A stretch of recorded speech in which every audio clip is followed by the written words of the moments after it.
नमस्कार, स्वागत है आपका मेरे सत्यमेव जयते चैनल में और मैं हूं डॉक्टर हरीश चंद्र लखेड़ा और मेरे साथ हैं नवभारत टाइम्स दिल्ली के मेट्रो एडिटर रहे गुलशन खत्री जी। गुलशन जी, स्वागत है आपका मेरे चैनल में। धन्यवाद। Thank you.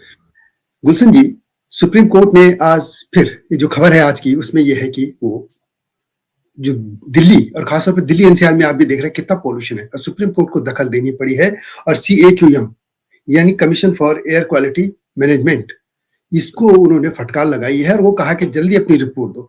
आखिर क्यों सुप्रीम कोर्ट को ही दखल देनी पड़ रही है? और ये नहीं, ये लंबे समय से यही हो रहा है।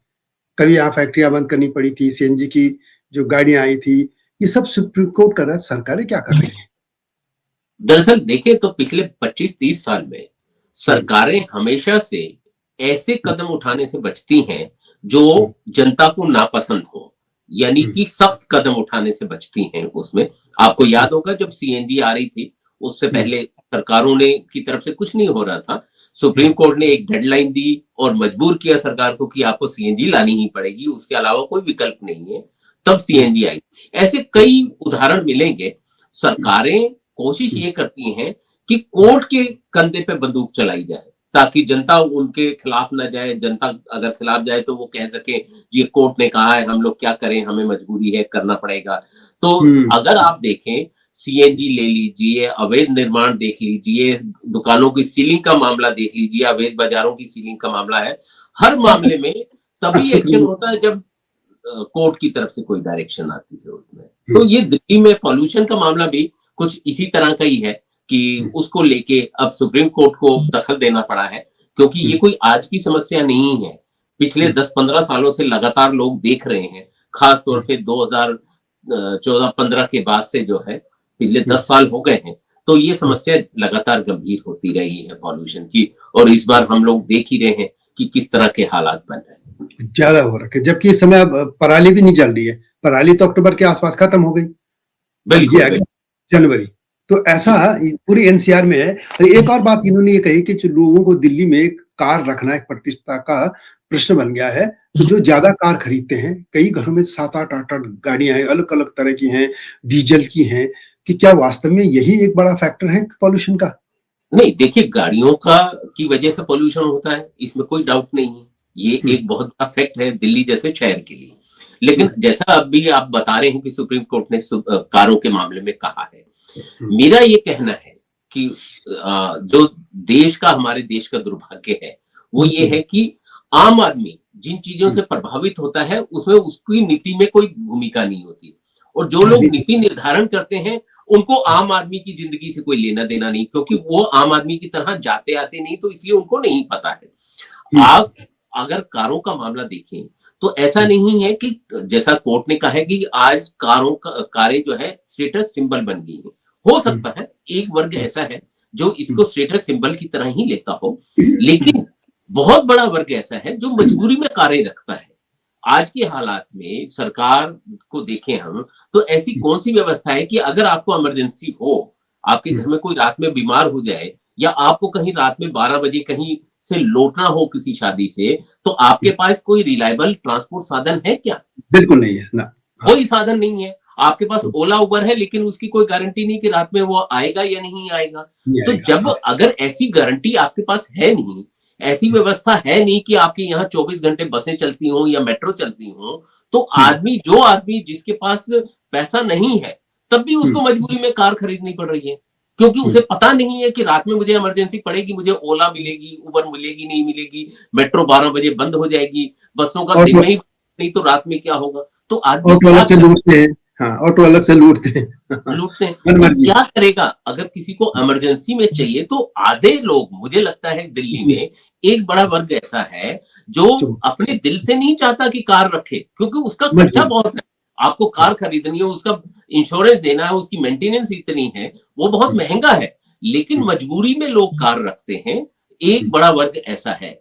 दूसरा एक बड़ा वर्ग ऐसा है जो इसलिए मजबूरी में कार रखता है कि उसको वक्त पे ऑफिस पहुंचना है, अपनी कामकाज पे जाना है, या कोई महिला है उसको जाना है, बस नहीं मिल रही है, तो वो कार रखते हैं क्योंकि मजबूरी है। किसी का इच्छा नहीं है कि ट्रैफिक जाम में फंसे वो और इतने टेंशन लेके गाड़ी चलाए, लेकिन अच्छा, ये एक बड़ी मजबूरी है, ये मजबूरी है। हमारी अदालतों को भी समझना होगा, हमारी सरकारों को भी समझना होगा। हाँ। अगर इतना अच्छा, अच्छा दूसरा ये है कि वो जो टोल टैक्स की बात कर रहे थे, दिल्ली में पहले चुंगी होती थी, ये नाम ही जी, अलग-अलग कर देते हैं, वही कि भैया आप एक गाड़ी आ रही है, उससे आप टैक्स ले रहे हैं, नाम आप जी, कुछ भी करो। और आपको याद बिल्कुल, होगा कि हम खैर तब जर्नलिज्म में नहीं थे, राजीव गांधी जब प्रधानमंत्री बने थे, तो राजीव गांधी ने इसको खत्म कर दिया था। यानी बिल यही शिकायतें आई थी, ट्रैफिक जाम होता है, पॉल्यूशन है। फिर बिल्कुल, नए तरीके से आ गए, नए नाम के तरीके से नाम बदल देते हैं, चीज तो वही, अभी आपने एक गाड़ी आई, उसे नए तरीके से आप टैक्स लेने लगे। आखिर ये बिल्कुल। बंद क्यों नहीं होता? कितना ही कमा लेती है एमसीडी इसमें? वो इसलिए बंद नहीं होता क्योंकि सरकारें पैसा चाहती हैं। अब हम्म, एमसीडी ने कुछ साल पहले ही लगाया है चुंगी में कि हाँ, बाहर से कोई कमर्शियल गाड़ी आएगी उससे हम लोग हम्म, टोल वसूलेंगे, कोई भी हम्म, कमर्शियल गाड़ी आएगी। हम्म, तो हम्म, अब ये अगर सरकार से पूछें, एमसीडी से पूछें, जब कोई हम्म, गाड़ी खरीदता है, दिल्ली में कोई गाड़ी भी खरीदता है, तो उसके लिए वो टैक्स पहले देता है। इवन की बिल्कुल रोड पार्किंग टैक्स देते चार्जेस भी वो एमसीडी को पे कर देता है, क्योंकि जब गाड़ी हैं। हाँ, खरीदी जाती है तो हम्म, उसके बावजूद कार वाले को जब भी कहीं लेके जाना हो तो उसको पार्किंग देना पड़ता है। अगर पार्किंग। कमर्शियल गाड़ी है तो दिल्ली से बाहर से आ रही है तो फिर उसको चार्जेस देने पड़ते हैं। वो चार्जेस अल्टीमेटली दिल्ली जो आ रहा है, दिल्ली के लोग आ रहे हैं, उनकी जेब से ही निकलता है और बिल्कुल। पॉल्यूशन भी दिल्ली वाले ही झेलते हैं उसमें। लेकिन पैसा सारा जो है वो एमसीडी की जेब में जाता है। तो हम्म, ये ऐसी चीजें हैं जहां सरकार को चाहिए कि वो प्लानिंग बनाए, सोच के समझ के, एक्सपर्ट से बात करे, आम लोगों से बात करे, उसके बाद एक नीति बनाए ताकि उसका सबको फायदा हो, सरकार को भी फायदा हो, क्योंकि सरकार चलेगी तो जनता के पैसे से ही चलती है। लेकिन वो लॉजिकल होना चाहिए कि जहां पैसा चाहिए वहां लेना चाहिए। अगर वो ऐसा कर दें, पब्लिक के लिए पब्लिक ट्रांसपोर्ट अच्छा मिल जाए, उसको टैक्सियां मिलने लगे, कैब मिलने लगे, फिर आप जो गाड़ी खरीदे उसके ऊपर आप कितना भी टैक्स लगा दीजिए, किसी को कोई एतराज नहीं। क्योंकि वो स्टेटस सिंबल के लिए जो कार ले रहा है वो अपना कितना भी टैक्स पे करेगा, उसमें किसी को कोई एतराज नहीं होना चाहिए, मुझे ये, लगता है। हाँ, तो क्या सिर्फ पॉल्यूशन इसी से तो नहीं आई? एक बड़ा मैंने कुछ स्टडी भी देखी है, और जब हमें ये खुद पर्यावरण मंत्रालय देख रहा था, तो ये था कि एनसीआर की सबसे बड़ी प्रॉब्लम है वो डस्ट, क्योंकि यहाँ पे कंस्ट्रक्शन बहुत होता है, इतना ज्यादा कंस्ट्रक्शन होता है। कहाँ पे देखते वहाँ कहीं एयरपोर्ट पर ना, नोएडा की तरफ देख कितने मकान बन रहे, ग्रेटर नोएडा, इधर गुड़गांव की तरफ, दिल्ली के भीतर भी। तो ये जो डस्ट मिट्टी है, उसको तरफ कोई बोलता ही नहीं, सिर्फ एक की तरफ जाता है उनका व्हीकल पे। तो ये नहीं, डस्ट पे क्यों नहीं जाती? देखिए इसमें इसमें दो चीजें हैं कि हम्म, कंस्ट्रक्शन भी हमारी मजबूरी है क्योंकि डेवलपमेंट मजबूरी हो, है, पर फिर भी हाँ। लेकिन दो चीजें ऐसी हैं जिनके हुँ, थ्रू हम लोग काफी हद तक पॉल्यूशन को कम कर सकते हैं। एक तो ये हुँ, कि गाड़ियों की संख्या कम हो जाए, पब्लिक ट्रांसपोर्ट बेहतर हो जाए, इलेक्ट्रिक हुँ, चीजें, बसें आ जाए, व्हीकल्स आ जाए, अच्छी हुँ, तादाद में बसें चलने लगे, मेट्रो की फ्रीक्वेंसी बढ़ा दी जाए, तो हुँ, एक तो ये समस्या कुछ कम हो सकती है। दूसरा, हुँ, कैब और उस उनको इस तरह का इंसेंटिव देके उनको हुँ, सस्ता किया जा सकता है, और ये कोई गारंटी कुछ इस तरह की स्कीम लाई जा सकती है कि हर एक को हुँ, 24 घंटे कैब की सुविधा मिले। तो मिले। इस तरह से गाड़ियों को कम किया जा सकता है। और दूसरा जो है, हमारे यहाँ दिल्ली के अंदर भी हुँ, सड़कों पे गड्ढे बहुत हैं, गड्ढों से हुँ, धूल उड़ती है, गड्ढों सड़कों के किनारे पे मिट्टी रहती है, उनसे धूल उड़ती है। अगर इन चीजों को ही, दो तीन चीजों को हम कंट्रोल कर लें तो मुझे हुँ, लगता है 40 से 50% पॉल्यूशन को हम वैसे ही कंट्रोल कर सकते हैं उसको, अगर इस पे युद्ध स्तर पर काम शुरू हो जाए। काम एमसीडी शुरू हो। अगर सारा मलबा हटा ले सड़कों के किनारे से, सड़कों के हुँ, किनारे से मिट्टी हटा ले और हुँ, सड़कें अच्छी बना दे, गड्ढे खत्म हो जाए, दिल्ली सरकार कोशिश कर रही है। अगर वो गड्ढे खत्म हो जाते तो भी पॉल्यूशन की समस्या काफी हद तक कंट्रोल में हो सकती है उसमें। हाँ, लेकिन बिल्कुल। आप पूरी एक तरह देखिए से मैं कंस्ट्रक्शन पे बैन लगाना मुझे लगता है वो पॉसिबल भी नहीं है, सॉल्यूशन है। हाँ, व्यवहारिक भी नहीं है, क्योंकि कंस्ट्रक्शन होना है। अगर किसी का हुँ, मकान बहुत खस्ता हालत में है और उसको कहा जाए कि पॉल्यूशन की वजह से मकान नहीं बनाना और कल को कोई बड़ा हादसा हो जाए तो उसके हुँ, लिए कौन जिम्मेदारी लेगा? तो इसलिए काम सब होने चाहिए, लेकिन एक बैलेंस तरीके से होने चाहिए। हुँ, जी। अभी देखिए कितना पॉल्यूशन है कि ये कहते हैं कि ये हम जो जो दिल्ली में हम लोग रह रहे हैं, दिल्ली एनसीआर में, वो लगभग आदमी रोज़ाना 20 सिगरेट के बराबर धुआँ अपने अंदर ले रहा है।